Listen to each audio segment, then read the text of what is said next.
I'm going to drink away my son's college fund. Somehow, I ended up with a brilliant son.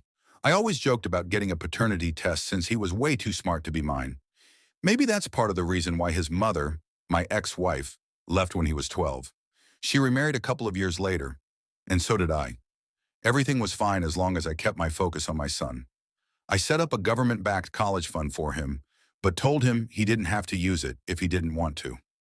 Once he asked me what I'd do if he chose not to use the money. I just shrugged and said I'd go to Europe and drink it away. I had heard about these monks who brewed beer to support their monastery and thought it would be fun to try. A few months ago, he was accepted into Hamilton University. But not long after, a drunk driver ensured he'd never make it there.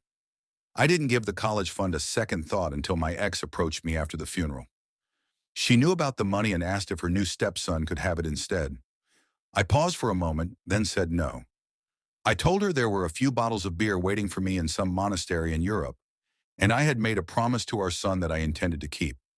She lashed out, calling me selfish, and saying our son would have wanted his stepbrother to have the money. But I knew my son wouldn't have cared, and I already had a plan. So I ignored her and booked my trip to Europe.